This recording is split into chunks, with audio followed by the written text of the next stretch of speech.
एक तोते की वजह से सीता को रहना पड़ा था श्री राम से अलग। पढ़िए रामायण की अनोखी कहानी। वनवास से लौटने के बाद सीता की पवित्रता पर सवाल उठने लगे। श्री राम ने सीता को छोड़ दिया। सीता को अपने पति राम से दूर जंगल में जाकर रहना पड़ा।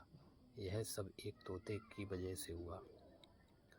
रामायण में श्री राम और सीता की वियोग की कहानियाँ सभी जानते हैं। वनवास से लौटने के बाद एक धोबी के कहने पर सीता को राम से अलग रहना पड़ा था। क्या आपको पता है कि यह सब तोते की वजह से हुआ था, जिसने सीता को अपने पति का वियोग देने का श्राप दिया था। सीता जब छोटी थी तब अपनी सखियों के साथ बाग में खेल रही थीं। तभी उनकी नज़र तोते की एक जोड़ी पर पड़ी। दोनों आपस में कुछ बातें कर रहे थे। सीता जाकर उनकी बातें चुपके से सुनने लगीं। तोते की जोड़ी कह रही थी कि भविष्य में राम नाम का एक प्रतापी राजा होगा, जिसका विवाह सुंदर राजकुमारी सीता से होगा। जब सीता ने उनसे पूछा कि यह सब उन्हें किसने बताया, तो तोते ने कहा कि उन्होंने महर्षि वाल्मीकि के मुंह से यह बातें सुनी। वह अपने आश्रम में शिष्यों को यह बता रहे थे। तब सीता ने कहा कि जिस राजकुमारी की वह बात कर रहे हैं वह मैं हूँ। यह सुनकर तोते घबरा गए। उन्होंने कहा कि हम उड़कर कहीं दूर जा रहे हैं और कभी यहाँ नहीं आएंगे। सीता ने उन्हें रोक दिया और कहा कि वह अपने साथ उन्हें रखेंगी।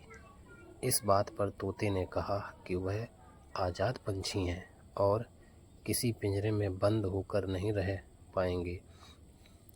सीता ने कहा कि वह और भी बातें जानना चाहते हैं, इसलिए उन्हें नहीं जाने देंगी।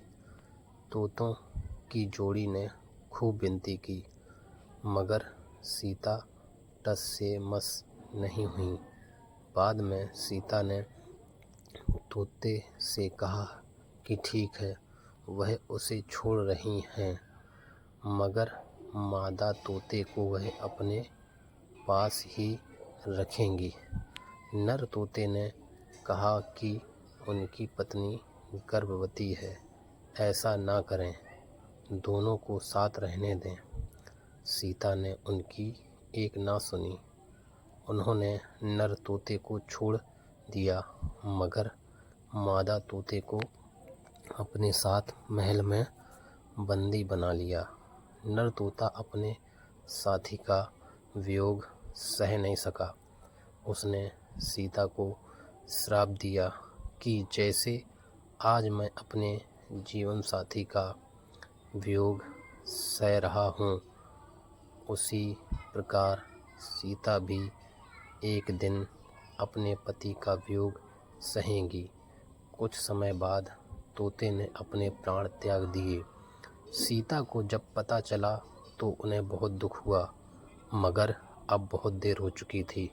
कहते हैं कि इसी श्राप के कारण सीता को अपने पति श्री राम से दूर जाकर महर्षि वाल्मीकि के आश्रम में रहना पड़ा।